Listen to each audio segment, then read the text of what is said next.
Antes de vocês se sentarem, eu queria orar pelos pedidos de vocês. Para quem não sabe, a gente tem uma caixinha de pedidos lá na entrada da igreja. E a gente sempre ora por eles, mas algumas pessoas mandam pelo WhatsApp, mandam no Instagram, mandam no YouTube. Se você não mandou em lugar nenhum, você apresenta agora o seu pedido a Deus. Porque, olha, onde 2 ou mais estiverem em nome de Deus, ali o Senhor está também. Tenho certeza que o Senhor está aqui ouvindo a tua oração. Amém? Senhor nosso Deus, Pai amado, eu apresento a Ti agora cada irmão, cada irmã dessa igreja, Senhor. O Senhor conhece os desejos dos corações deles, Pai.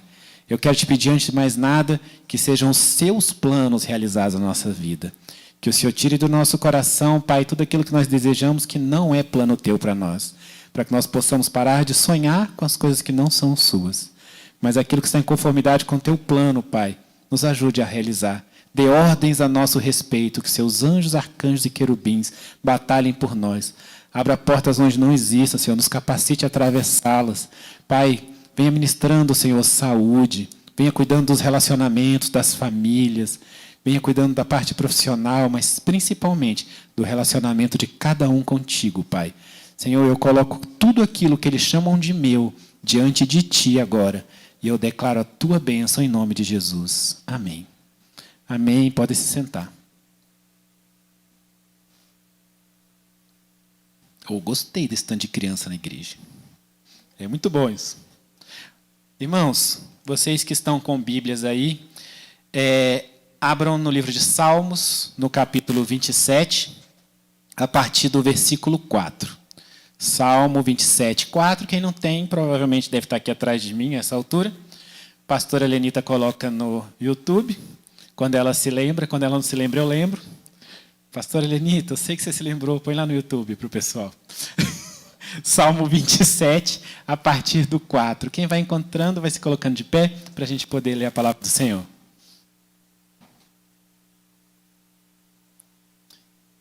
Salmo 27, nós vamos ler a partir do 4. E diz assim a palavra do Senhor. Uma coisa pedi ao Senhor e a buscarei, que possa morar na casa do Senhor todos os dias da minha vida, para contemplar a formosura do Senhor e inquirir no seu templo. Porque no dia da adversidade me esconderá no seu pavilhão, no oculto do seu tabernáculo me esconderá. Por-me-á sobre uma rocha. Também agora minha cabeça será exaltada sobre os meus inimigos, que estão em redor de mim. Por isso oferecerei sacrifício de júbilo no seu tabernáculo. Cantarei, sim, cantarei louvores ao Senhor. Ouve, Senhor, a minha voz quando clamo. Tem também piedade de mim e responde-me. Amém? Pode sentar.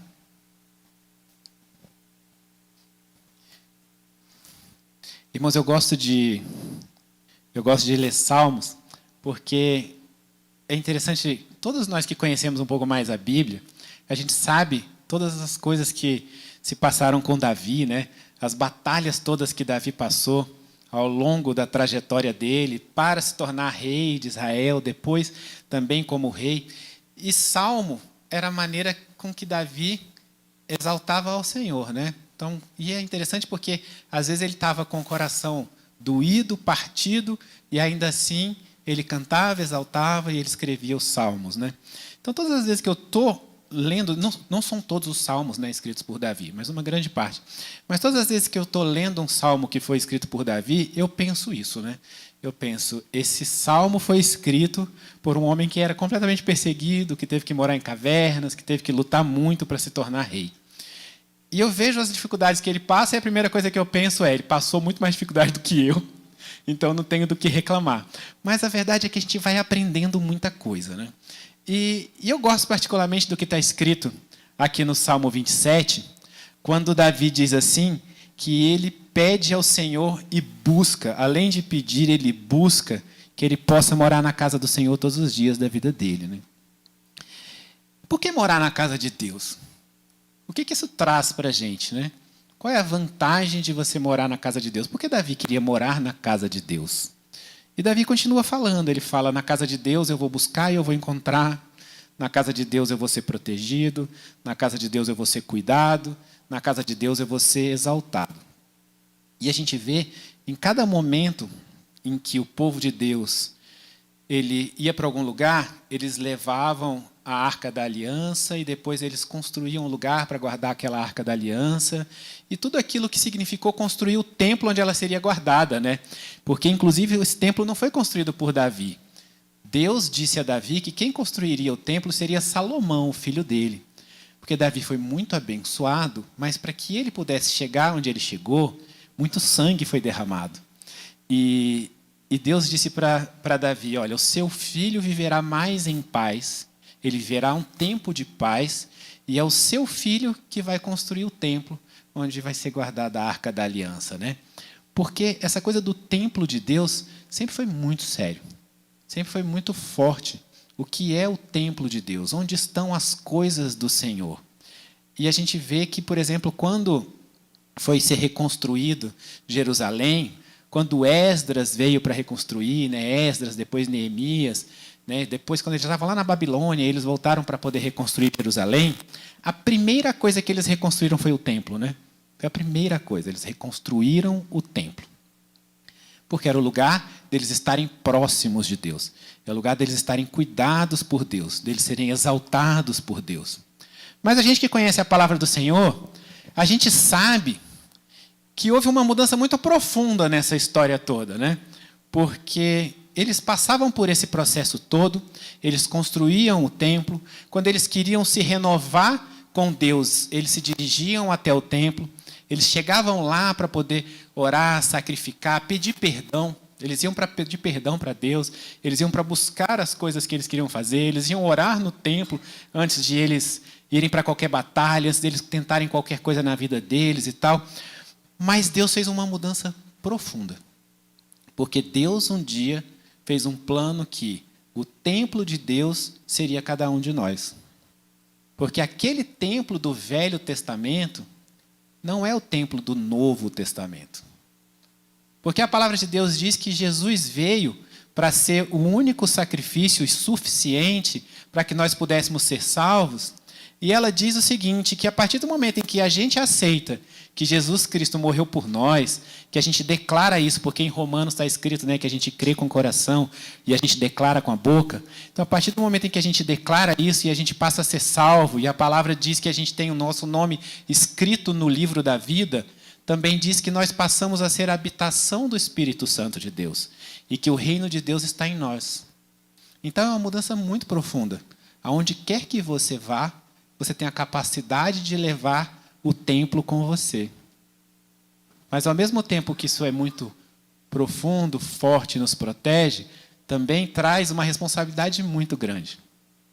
E eu queria falar um pouco sobre essas coisas também.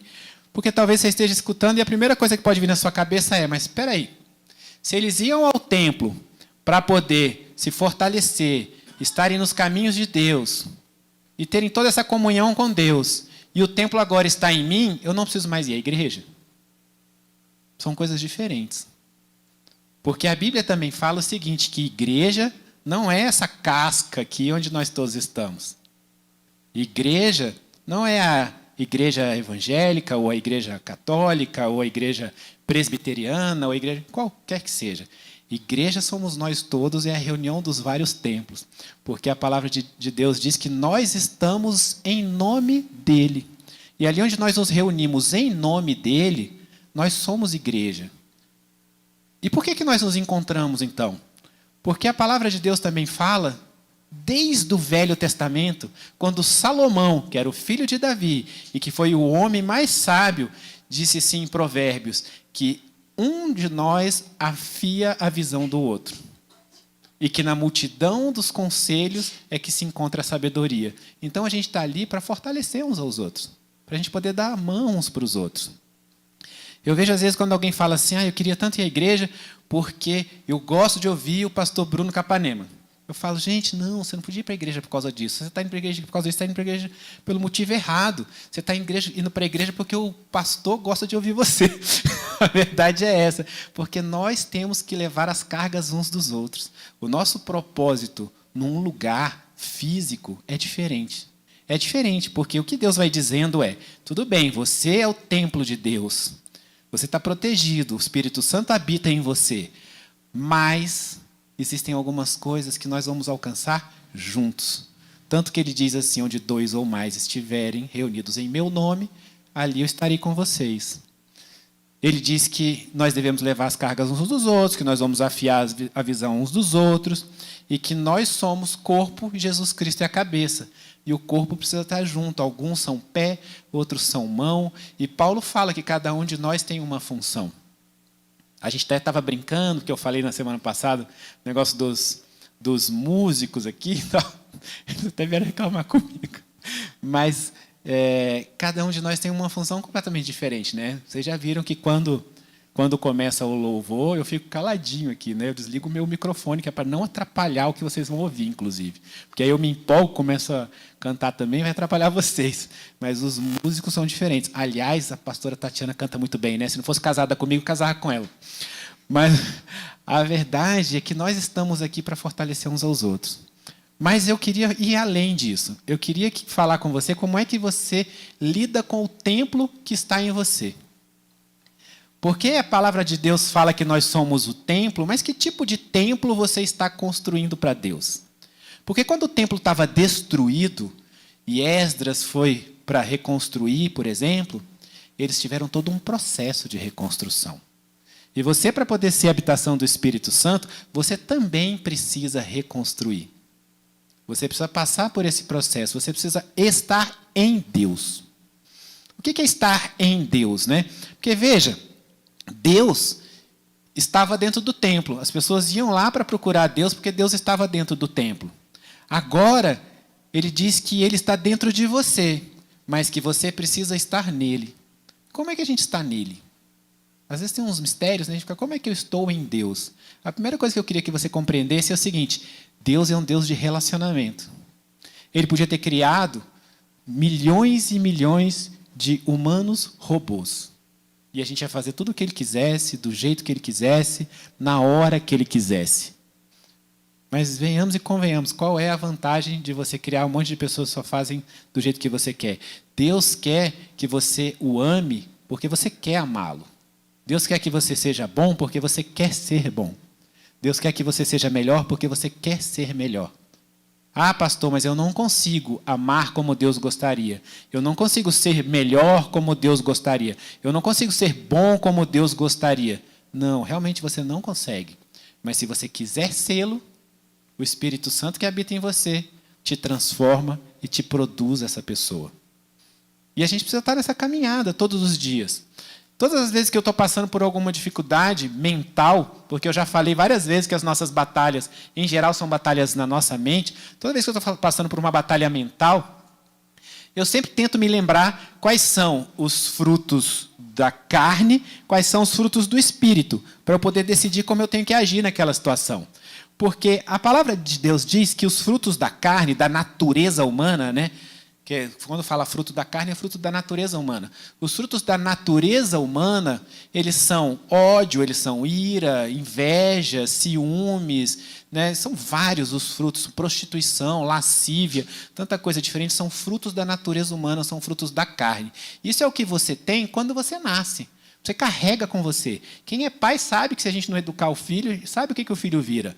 Porque é assim, isso você carrega com você. E aí, no momento em que você aceita Jesus como seu Salvador e você passa a ser a habitação do Espírito Santo, você começa a lutar dentro de você todos os dias entre os frutos da carne e os frutos do Espírito. E a palavra de Deus diz lá em Gálatas, nos frutos do Espírito, que fruto do Espírito é paz, fruto do Espírito é amor, fruto do Espírito é longanimidade, fruto do Espírito é mansidão, domínio próprio. Essas coisas você não tinha da tua cabeça sozinho antes. Isso não veio de você. Isso vem do Espírito de Deus que habita em você. Então, no momento em que você passa a receber o Espírito, você passa a lutar todos os dias em cima disso daí. E essa reconstrução, ela só se dá se você estiver em relacionamento com Deus. Porque foi como eu disse, Deus é um Deus de relacionamento. E eu me lembro quando eu comecei a virar empresário, tal, as pessoas dizem muito assim no mercado, é porque você é a média das pessoas, das 5 pessoas que estão ao seu redor, tal. Por que as pessoas falam isso? Que é como as mães falavam quando a gente era criança, né? Não vai andar com fulano, não anda com Beltrano, não faz isso, não faz aquilo, né? Porque a gente sabe que é o ditado que diz, diga-me com quem andas e eu te direi quem és, né? Esse é um ditado, né? E muitos dos ditados, inclusive, eles são baseados em coisas que estão na Bíblia. Então, quando a sua mãe falava para você não andar com nenhuma pessoa errada, quando os ditados diziam que diga com quem andas, eu vou te dizer quem você é, quando as pessoas falam por aí no mercado, sei lá onde, que você é a média das 5 pessoas com quem você anda, deixa eu te dizer, a pessoa com quem mais você tem que andar é Deus. Porque se você vai ficar parecido com quem você anda, você tem que andar mais com Deus. E se você quer reconstruir a si próprio, segundo o que Deus enxerga de você, como é que você vai saber para onde vai essa reconstrução se você não anda com Deus? Pastor, como eu ando com Deus? Você anda com Deus tendo tempo de qualidade com Deus. Sabe quando você quer ter tempo de qualidade com teu filho? Ou você quer ter tempo de qualidade com a tua esposa? Como é que você tem tempo de qualidade com Deus? É você se encontrar com Deus, por exemplo, todo dia de manhã, e você conversar, e você ler o que Ele escreveu para você, e você meditar nele, que é parar para pensar sobre o que Ele tem para falar para você. É você se colocar em determinadas situações e você falar, Pai, mostra para mim como eu devo agir, fala aqui para mim, né? Deixa eu ouvir você, me diz como eu deveria agir, o que eu devo fazer. E aí, quando você começa a falar assim, Deus vai começar a fazer um monte de coisa que você não quer. Porque a verdade é essa, tá? Eu estava até dizendo um dia desse, falando, se tudo na minha vida tivesse dado certo, tinha dado tudo errado. Né? Porque eu tinha feito um monte de planos e eu cheguei num lugar onde não tinha nada a ver com os planos que eu fiz. Sabe? Mas eu cheguei num lugar muito melhor do que todos os planos que eu fiz, né? Porque Deus foi bom comigo e Ele não fez de acordo com os meus planos. A verdade é essa. Porque se tivesse dado tudo certo, tinha dado tudo errado. Tá? Então, quando a gente começa a escutar mais a Deus, Ele vai trabalhando com cada um de nós. Mas o fato é que, assim como a palavra de Deus fala, lá em Romanos 8, 28, que diz assim, que tudo coopera para o bem daqueles que amam a Deus, né? E andam segundo o seu propósito, ou seja, coopera para o bem é tudo, né? Que é bom, que é ruim, tudo coopera para o bem daqueles que amam a Deus. Tem uma outra passagem, que essa passagem, às vezes, as pessoas se esquecem um pouco dela, ela é um pouco mais dura, mas ela fala quase a mesma coisa, porque ela diz assim, ó, lá em Isaías 45, 9, ai daquele que contende com seu Criador, o caco entre outros cacos de barro. Porventura dirá o barro ao que o formou, que fazes? Ou a tua obra não tem mãos? Sabe o que acontece? Isaías, ele vai falando, ele vai comparando o nosso ser refeito, isso que eu estou dizendo, da gente se refazer, da gente se reconstruir. Isaías vai falando sobre isso, e ele vai comparando com o oleiro que cria um vaso de barro, né? E aí ele fala que a gente precisa você precisa ser amassado, tratado, porque é assim que você faz, né? Com barro, antes de você transformar aquilo num vaso, né? Você trata, você purifica, você arranca um pedaço, você amassa, você faz um monte de coisa. E Isaías vai falando sobre isso. E ele fala, não só isso, ele fala que quando o criador do vaso faz o vaso e aquele vaso não está como ele gostaria, ele quebra e faz de novo. E Ele faz isso com a nossa vida também. E às vezes a gente fica se perguntando, por que determinada coisa aconteceu na minha vida? Aconteceu porque Deus está te refazendo. Porque Ele quer te fazer melhor. Não é tudo que acontece na nossa vida que foi o diabo.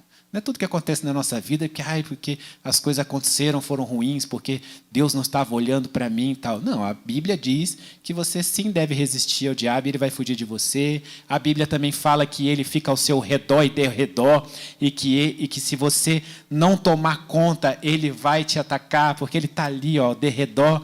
A Bíblia fala sobre isso, sim, fala. A gente tem que tomar cuidado com isso? Tem, mas a gente tem que estar aberto a deixar Deus nos reconstruir, como o oleiro reconstrói o vaso. E aí o que está dizendo aqui Isaías, esse pedaço que eu li é, quem é você? É o caco que está reclamando do que o oleiro está fazendo com o vaso? E a gente precisa ser tratado. Esses dias eu estava orando com uma pastora conhecida minha, que me conhece desde pequeno, estava orando com ela, E aí ela falou assim, eu falei para Deus dar paciência, né? Eu falei assim, eu preciso ter paciência. Ela falou assim, pede paciência não. Se você pedir paciência, Deus vai te dar a situação para ter que ter paciência. Quase que ela falou, se liga, Bruno. Ela falou, paciência não, pede a graça. Eu falei, tá bom. Eu falei, então, Senhor, me dá graça, me dá graça. Porque eu já falei aqui num outro momento que todas as vezes, sem exceção, todas as vezes que eu queria uma determinada vitória, eu e Tati na nossa casa, e a gente pedia a Deus aquela vitória, Ele dava a batalha para a gente ser vitorioso, porque ninguém é vitorioso sem batalhar, sabe? Então, quantas batalhas a gente já passou? E muitas a gente perdeu. E aí você pensa assim, nossa, mas você perdeu uma batalha com Deus? Não, não. Deus me fez perder a batalha porque Ele estava me reconstruindo. Porque muitas vezes a gente precisa perder para ir para onde Ele quer. Não sei se vocês já perceberam, todas as vezes, 100% das vezes que eu vou orar pelos pedidos de vocês, a primeira coisa que eu peço é para Deus tirar do nosso coração aquilo que a gente quer, mas Ele não quer. Porque o pior jeito é você, caco, batalhar contra o oleiro. Porque Ele vai fazer de você o que Ele quer. Hoje eu estava falando com um amigo meu, eu falei assim, olha, Deus traz a gente pelo amor, se a gente se permitir pelo amor. Se não, Ele traz pela dor. E se você não se permite pela dor, Ele te dá mais dor e mais dor até você vir. Até você estar nos caminhos, até você se permitir ser cheio do Espírito Santo. Porque, veja, Deus tem bênçãos para você aqui? Tem, claro que tem. Deus tem o melhor para a gente. A palavra dele diz que Ele nos dá não segundo a nossa necessidade. Ele nos dá segundo o que Ele tem. E como Ele é o Criador de tudo, ou seja, Ele nos dá em abundância. Ele realmente quer que você viva em abundância, que você tenha saúde do reino, que você tenha uma família abençoada pelo reino, que você tenha prosperidade do reino. Ele quer que você viva isso? Quer. Mas antes de tudo, Ele quer que você viva com Ele em eternidade. Então Ele precisa te transformar naquilo que vai te levar a ser eterno com Ele. Eu preciso de trabalhar em cima disso. Sabe, eu oro muitas vezes para que Deus possa jogar luz sobre as minhas trevas. E quando eu oro isso, eu já sei que Ele vai me mostrar alguma coisa que eu não gosto. Porque, gente, ninguém faz treva porque quer. Até tem, né? Um ou outro que faz, mas assim, no geral, quando a gente desagrada a Deus, é porque a gente está fazendo algo ou deixando de fazer algo que a gente nem percebeu. Então, quando eu peço para Ele jogar luz sobre as minhas trevas, eu já sei que eu vou enxergar alguma coisa que vai me envergonhar, algo que eu não tinha percebido no meu ser, no meu agir, no meu reagir. Sabe? E aí, imediatamente, eu já peço também para o Espírito Santo me ajudar, inclusive, a consertar essa treva que Ele vai mostrar, porque eu sei que eu não vou conseguir consertar sozinho. Então, a gente precisa ter esse processo. Mas por que eu peço isso, então? Porque não estava lá escondidinho debaixo do tapete? Não, estava escondido para você. Mas estava desagradando o coração de Deus. Estava deixando Ele triste. E, às vezes, Ele tem determinadas bênçãos na tua vida, e, às vezes, você está precisando, você está pedindo, você está correndo atrás, você quer receber aquilo de Deus, mas você não está pronto. Você não se preparou para receber. E sabe de uma coisa? Eu já percebi, inclusive, que algumas das vitórias que eu queria receber na minha vida, se Deus tivesse me dado naquele momento, eu ia achar que tinha sido eu. E aí, putz, tudo ia por água abaixo. Porque não fui eu. Ele que tinha dado. Sabe, tem uma passagem na Bíblia, que está em 1 Crônicas 29:11, que diz assim, ó, Tu és, Senhor, a magnificência, o poder, a honra, a vitória, a majestade, porque tudo quanto há nos céus e na terra, Teu é. Senhor, o reino, Teu é, Senhor, o reino, e Tu te exaltaste sobre todos como chefe. A gente precisa compreender que é Ele que faz as coisas todas. E por que eu tenho falado sobre isso? Porque eu tenho visto algumas pessoas muito próximas de mim passar por provações muito grandes. E quando a gente vê a provação no outro, a gente consegue perceber que o outro está passando por uma provação. É difícil, às vezes, a gente perceber na gente, né? Mas no outro a gente percebe. E é incrível como eu tenho passado por isso nas últimas semanas, e o Senhor tem me feito falar para essas pessoas com muita constância de que Deus está refazendo, e que Deus está reconstruindo, e que é necessário a pessoa passar por aquilo, porque o plano que ela tinha feito não era o plano de Deus. E é difícil, às vezes, você ter que falar isso para alguém, sabe? Mas se você compreende que o plano de Deus é melhor do que o teu, está tudo bem, você já está feliz. Porque ele também diz na palavra dele assim como os céus são maiores do que a terra, são mais altos do que a terra, assim são os meus planos mais altos que os seus. Os meus caminhos são melhores do que os seus. Ele diz também na palavra dele, eu que sei os planos que tenho acerca de vós, que são planos bons, são planos maravilhosos de se viver. Agora, você precisa procurar estar nos caminhos de Deus. E eu venho me perguntando cada vez mais, mas Senhor, eu quero estar mais, eu quero estar mais, eu quero estar mais. E esses dias eu estava não só me perguntando isso, como eu estava perguntando sobre algumas coisas dos caminhos de Deus, né? E aí o Senhor me trouxe imediatamente, às vezes Deus responde na hora, né? Deus me trouxe imediatamente aquela passagem em que Jesus diz que as coisas todas de Deus se resumem em amar a Deus sobre todas as coisas e amar ao próximo como a ti mesmo. E aí eu passei a me perguntar com mais frequência, Senhor, eu te coloco acima de todas as coisas? Eu te coloco como prioridade? Senhor, eu amo a pessoa que está ao meu lado, ao meu redor, assim como eu amo a mim mesmo. E eu acho interessante porque, assim, ele nem te exige o impossível. Exigir o impossível seria ele dizer para você assim, eu quero que você ame ao próximo como eu amo o próximo. Aí era impossível. Ou que ele dissesse assim, eu quero que você ame o próximo como eu amo você. Que era quase como se te dissesse, eu quero só que você retribua o que eu amo, o tanto que eu amo você. Mas é impossível, porque Deus é o próprio amor, né? A palavra diz não que ele ama, a palavra diz que ele é o amor, né? Então você é incapaz de fazer isso. O que ele te pede é para que você ame o outro como você ama a você mesmo. E quais são as situações que você se coloca que te permitem pensar se você ama o próximo como você ama a você mesmo? E se você coloca Deus em primeiro lugar? Se você encaixa o Senhor na sua rotina ou você encaixa a sua rotina no Senhor? Se você encaixa as coisas que você faz em Deus ou se você encaixa Deus nas coisas que você faz? Você compreende que tem uma diferença? Porque se a sua vida tem uma rotina e você tenta colocar Deus em cada buraquinho, você não vai conseguir, porque a sua vida está cheia.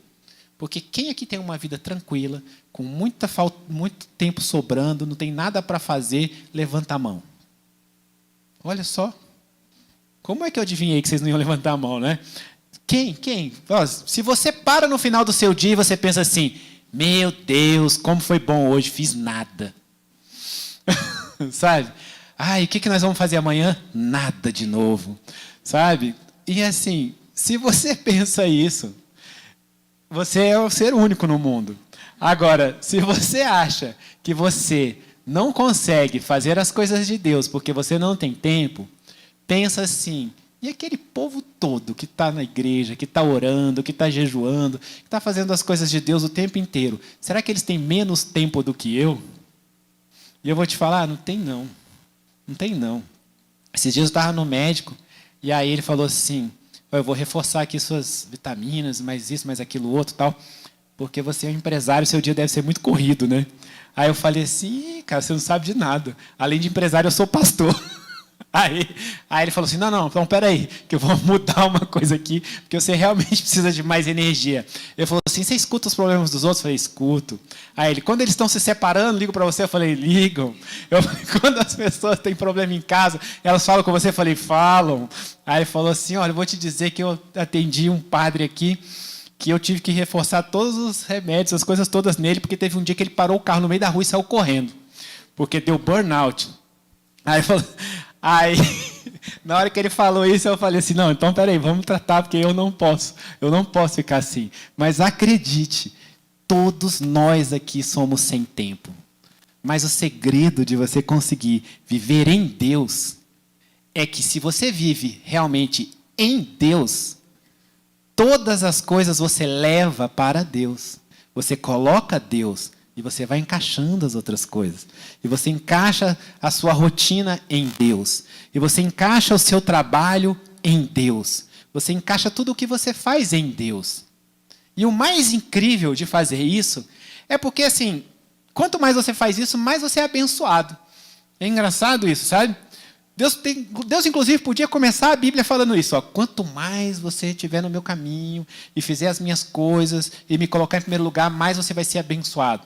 Mas você sabe por que ele não começa a Bíblia assim? Porque senão você ia colocá-lo em primeiro lugar só para ser abençoado. A verdade é essa. Mas ele fala lá no meiozinho ali, ó, quando você está lá no Novo Testamento, ele fala assim que se nós colocamos Deus em primeiro lugar, todas as outras coisas são acrescentadas. Ele fala isso, mas é que às vezes a gente deixa passar batido.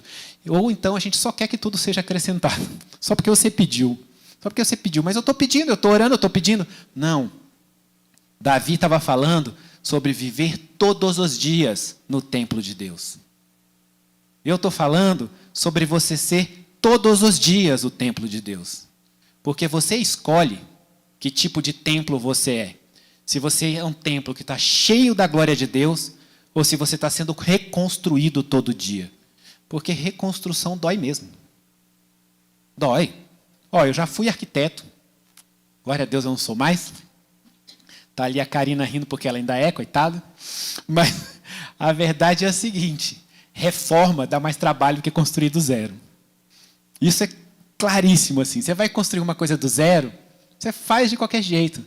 Agora, você vai reformar, cara. Você precisa lidar com o que já pré-existia. É muito mais difícil assim. Então, deixa Deus construir desde o início, do jeito que Ele quer que você seja. Para de lutar contra Deus, sabe? Deixa Ele transformar você. Mas Ele só vai transformar você se você colocá-lo em primeiro lugar. Se Deus for prioridade, as outras coisas se constroem numa suavidade tão grande. Eu mostro isso para os meus filhos às vezes. Eu falo, olha, eu lutava muito contra Deus. De que forma eu lutava contra Deus? Deus disse que eu ia ser pastor. Sabe quando foi que Deus disse que eu ia ser pastor? Eu tinha 13 anos. 13. E Deus disse que eu ia ser pastor.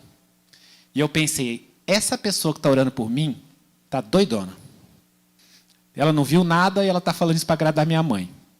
Foi exatamente isso que eu pensei. Aí, naquela época, minha mãe ia em muitas igrejas diferentes, porque ela tinha uma amiga pastora que pregava em várias igrejas, né? Então, todo dia estava numa igreja diferente. E minha mãe levava a gente, né? Obrigado, porque a gente não queria ir, né? Mas a gente ia, obrigado. Todo dia estava na igreja. Aí, no dia que eu duvidei que era Deus, no outro dia eu fui numa outra igreja que nem nunca tinha me visto, e a pessoa foi orar por mim e falou assim, Deus está mandando te dizer que te deu o dom da palavra e que você vai ser muito usado. E eu pensei, oh meu Deus, ela deve ser amiga da de ontem. Eu tinha 13 anos, né?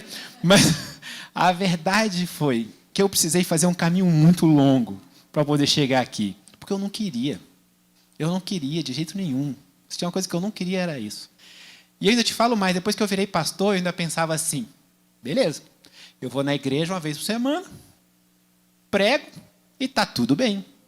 E meu padrasto e minha mãe cuidam de todo mundo da igreja todos os dias, porque eles são os pastores principais, eu vou lá, prego e está tudo bem. Não tem problema. E por quê? Porque eu não tenho tempo. Eu pensava assim, eu não tenho tempo. Eu não tenho tempo. E aí, como minha mãe fala, tolinho, né? É o que Deus olha para você e fala, oh. E aí eu falava, Senhor, o dia que eu tiver tempo, eu vou fazer a tua obra. Eu falava isso para Deus, cara. O dia que eu tiver tempo, eu vou fazer a sua obra. O dia que eu tiver tempo, eu vou fazer a sua obra. Aí, sabe o que foi que aconteceu? Eu fali. Tinha uma coisa que sobrava na minha vida, era tempo. Porque eu falei para Deus que o dia que eu tivesse tempo, eu ia fazer a obra dele. Aí Deus falou, é tempo que você está querendo? É tempo que eu vou te dar. Vem cá, deixa eu resolver a tua vida. E aí tinha uma coisa que eu tinha, era tempo. Então, sabe quando eu falei aqui que você, ó, quem não fez nada hoje não vai fazer nada amanhã? Era eu. Sabe? Não ia fazer nada hoje nem nada amanhã. Porque eu tinha tempo. E aí pergunta, eu fiz a obra de Deus porque eu tinha tempo? Não. Porque não era falta de tempo. Era falta de vontade e de prioridade. Aí, por quê? Porque olha só, eu já conhecia as coisas de Deus, estava na igreja desde os 13 anos. Eu podia pensar assim, agora eu vou fazer as coisas de Deus. Eu fali, quem sabe assim Deus me ergue de novo. Não é? Mas enquanto eu pensasse assim, Ele não ia fazer. Ele não ia cuidar. Porque assim como você pensa, assim você é. Está em Provérbios. E a sua boca fala do que o seu coração está cheio. Então a gente precisa trabalhar o coração. E aí eu comecei a trabalhar o meu coração. E eu comecei a colocar Deus em primeiro lugar. E eu comecei a fazer as coisas de Deus. E preencher Deus em todos os espaços. E, na verdade, espaço passou a ser aquilo onde Deus não estava. E naquele espaço onde Deus não estava, eu me reconstruí. Eu me reconstruí na minha família, me reconstruí na minha saúde, me reconstruí profissionalmente. porque aí Deus reconstruiu, porque eu coloquei ele em primeiro lugar. Aí é estar no templo. E olha, é interessante porque Davi não fala só de proteção, quando ele está falando de estar no templo todos os dias. Ele fala assim, ó, no versículo 6, também agora minha cabeça será exaltada sobre os meus inimigos que estão em redor de mim. Sabe quando é que Deus te exalta? Quando o seu ego já não liga mais para ser exaltado. E o que é isso? É estar cheio de Deus. Quanto mais você está cheio de Deus, mais Deus te protege, Deus cuida, Deus olha para você. Eu quero falar sobre reconstrução, mas eu quero que você compreenda que ser reconstruído dói, Deus quebra e faz de novo, mas quando Ele faz melhor. Eu me lembro que Deus dizia para mim assim, a glória da segunda casa será maior do que a primeira. E eu pensava, como? E ele falava, a glória da segunda casa será maior do que a primeira. E eu não entendia, até viver a glória da segunda casa. Até Deus cuidar de tudo aquilo que eu tinha perdido, sabe? Então, às vezes, a gente precisa compreender essas coisas todas. Mas você não precisa passar por isso. Você não precisa ser completamente destruído. Você não precisa ser teimoso igual o pastor Bruno. Você pode ser reconstruído só num pedacinho. Só naquelas coisas que já não estão ok, sabe? Então, começa a pedir a Deus. Começa a pedir a Deus para Ele te ajudar. Eu vou finalizar fazendo uma oração por você. Para que Deus te ajude a colocá-lo como prioridade. Para que você esteja em primeiro lugar na vida dele. Para que você passe essa reconstrução. Mas antes de orar, eu só quero te dizer uma coisa. Tem 2 passos que você vai precisar dar todas as vezes que você for reconstruir a tua vida. Em qualquer área. O primeiro passo é pedir perdão. Pedir perdão a Deus, pedir perdão às pessoas para as quais você já fez mal de alguma forma. Mostrar ao Senhor que você tem arrependimento real. E o segundo passo é perdoar. Independentemente se a pessoa merece ou não ser perdoado. Porque a gente não perdoa pelo outro, a gente perdoa por nós, a gente perdoa porque Deus mandou. É assim que a gente faz. Então você só passa por essa reconstrução se você perdoa e se você é perdoado. Mas isso a gente só consegue colocando Deus em primeiro lugar. Amando a Deus, amando ao próximo, passando por esse processo. Se coloca de pé, põe a mão no teu coração.